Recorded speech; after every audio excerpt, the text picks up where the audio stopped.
All right, I'm going to take you inside another one of my mixes. This time, the song called It's Late on 6 by Silverstein. This is off of their 7th full-length album, I Am Alive in Everything I Touch, which I produced and mixed. So I think there's some cool elements in this song, and I like to just open these up for you guys and dive in and show you kind of what's unique, what's cool, and what you can learn from these mixes. So this is probably the most unique song on the record, and let's just dive in. So it starts off like this.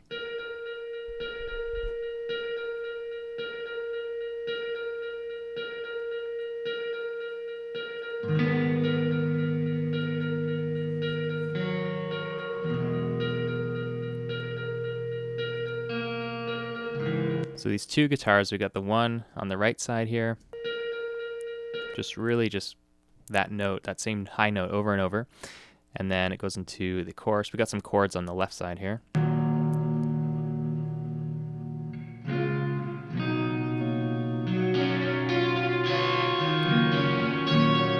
And so it's kind of these two progressions from the verse chorus. They just continue with these clean guitars throughout the whole song. So what's cool about this is, you can hear it's very spacey, roomy.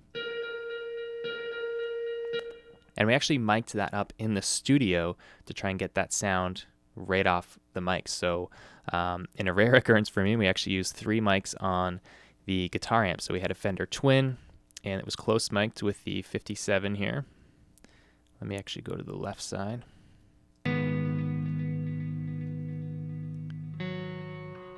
So that's the close mic 57.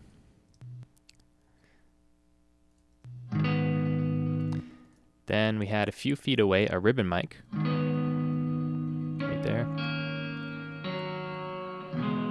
And then really far away, I think it was almost like around the corner in this concrete room, we had a U87. So this is the really distant, roomy mic. And we had the same thing on both sides. So close mic, and then the ribbon added, and then the distant U87 here. So in the mix for both of these guitar tracks, I'm just blending those 3 mics together into one guitar sound, which comes in under these buses. This is the left guitar, this is the right guitar, and super minimal EQ, like almost nothing here. If you check this out, if I bypass them.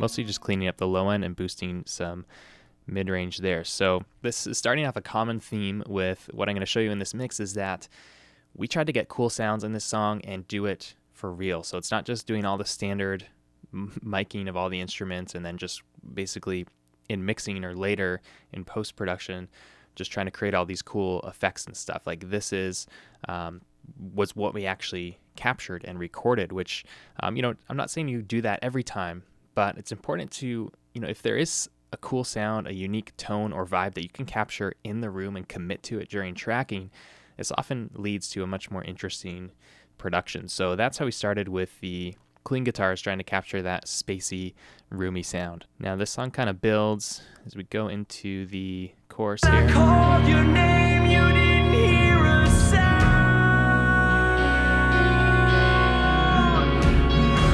We get to the second chorus, we've got some roomy drums, and we also got some cool background vocals that I'm going to show you here. When I called your name, you didn't hear us.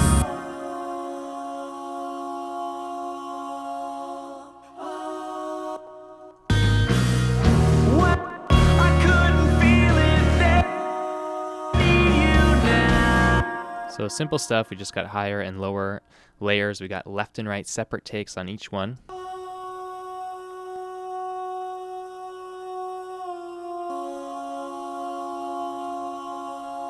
And there's a third one at the end here. Oops.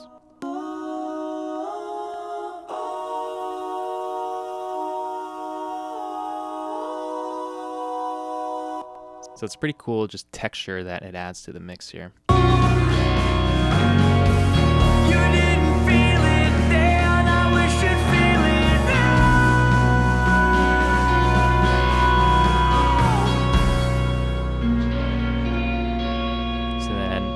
Cut out into just the one guitar here. And then it all slams in at the end.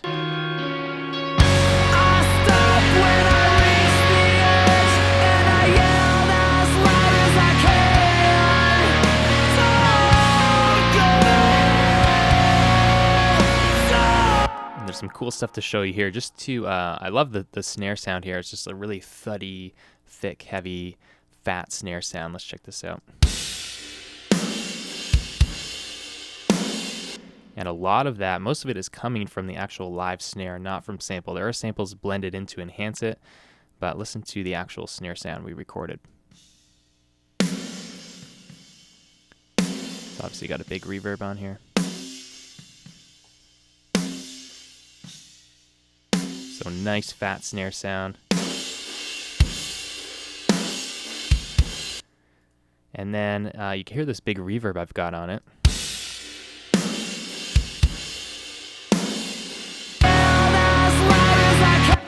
I would normally not have such a long, big reverb on a snare, but since we just have like a really simple beat, the snare is always landing on the same beat, lots of space. We want to fill that up and just make it sound really huge. And this is just a large plate reverb setting here on the Waves IR reverb.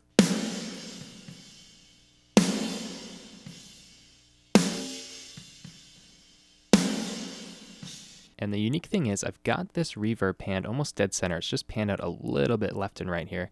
But listen how it almost sounds like a mono snare reverb.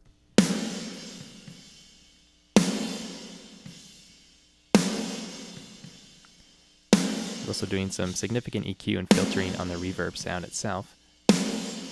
Now the reason I have this verb panned center is because listen to the rest of the mix. We've got multiple layers of guitars and stuff on the left and right.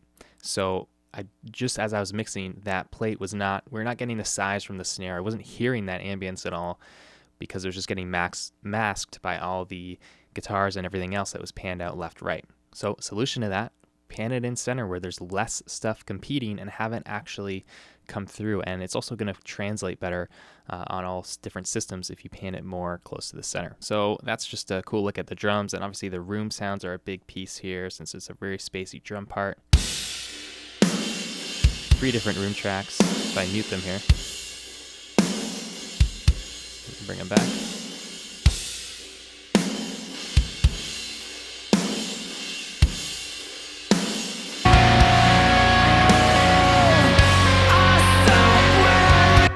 Let's keep going at this end section because there are a lot of cool tones. The bass, just a Sans amp on one track.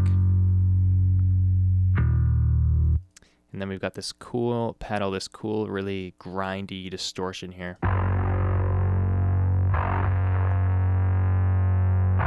More of like a big fuzzy distortion.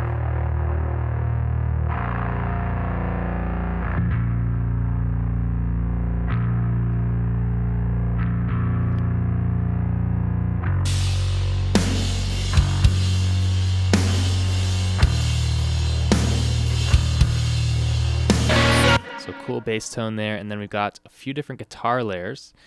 Here's our main rhythms, which I think that's a pretty badass tone by itself. And again, talking about doing it for real, you saw the clean guitars, you saw the snare sounds. Listen to this. There's pretty much almost no EQ on this, just high and low pass filters, a tiny dip on the low shelf and the low end on these.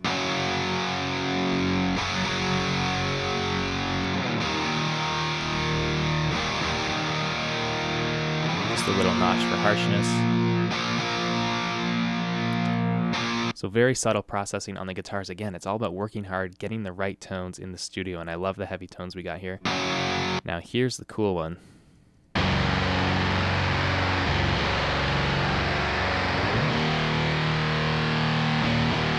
I can't remember which pedal this was, but obviously we used some sort of guitar pedal that gave this this awesome kind of lo-fi, dirty, fuzzy distortion.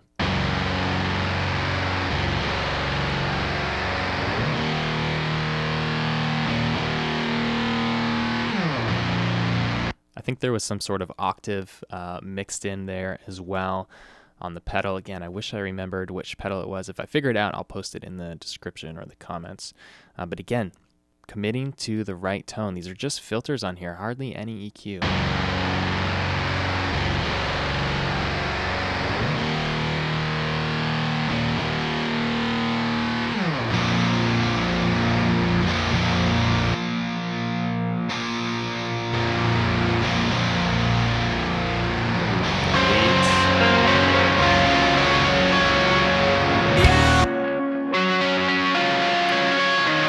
Again, that was just like pedals with the delay that we used in there, committing to it on the way in.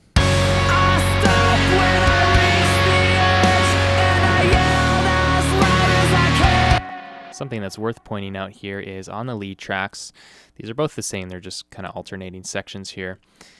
Now, we've got so many guitar layers happening, heavy bass, vocal layers, so it's important to really filter out what we don't need. So I'm boosting some mid-range here, but the main purpose of this plugin, filtering out at 8K and above, and then filtering out a bunch of low end at 200. So listen to what this does. There's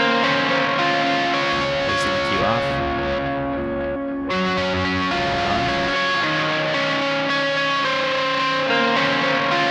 Hear how that cleans up all the low end mud, which makes tons of room for the other guitars.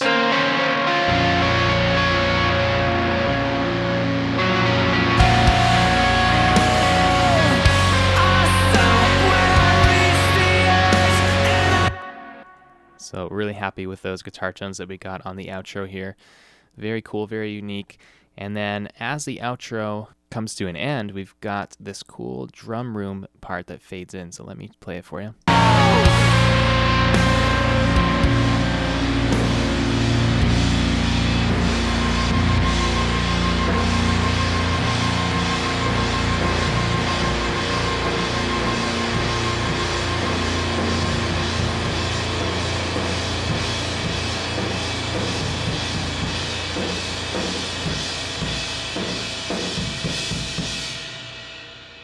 So I remember being in the studio tracking drums. We didn't have the rest of the arrangement all tracked or anything. We just kind of had ghost guide tracks, an idea. Weren't really exactly sure how it was going to end, and we just loved the room sound that we were getting out of the U87. It was like really far away in the drum room.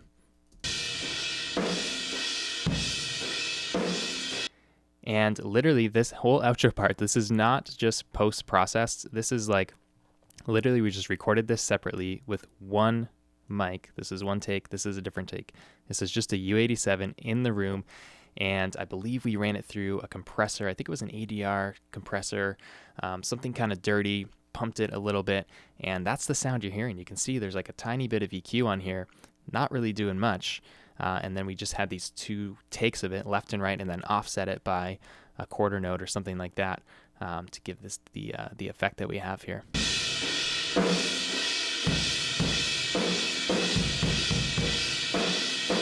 So same drum part, just delayed by a quarter note to create this kind of back and forth effect here. But again, bypass these EQs. Very subtle. And we committed to this during drum tracking before we had any of these other tracks and layers on there, and we were just like, all right, it's going to be this one sound, this one mic, and that's going to be the outro, and we're going to build around it, and it ended up being super cool and definitely influenced, you know, the tones and everything that we got on the rest of the song. So there are a lot of other things I could show you in this mix, but I think these are some cool, interesting elements that you can learn from and be inspired by. The main thing I want to get across in this video is just sometimes you got to do it for real, whether it's room sounds on a guitar track or on a drum track or some crazy distortion effect you're trying to create. The temptation often today, with everything being in the box and so many different plugins and effects we can use, is to just record everything raw and then reprocess it later. And there are merits to that sometimes, but if you can commit and get that vibe, if there's just some special vibe that's happening in the studio and there's ideas flowing, then it's usually better to just find the sound, commit to it in the studio, because that's going to influence everything else you do down the road. It's going to give you a much more unique production, much more unique tones than if you just record everything raw, get to mixing, and then end up just using the same stuff you always use. Take those opportunities to actually do it for real in the studio, commit to tones and get excited about what you're creating. All right, if you want to see more of these inside the mix videos from different records from my discography, please drop a comment below. Let me know which songs, which records you'd like me to open up and dig into for you. So please leave a comment below, subscribe to the channel for more, and we'll see you in another video.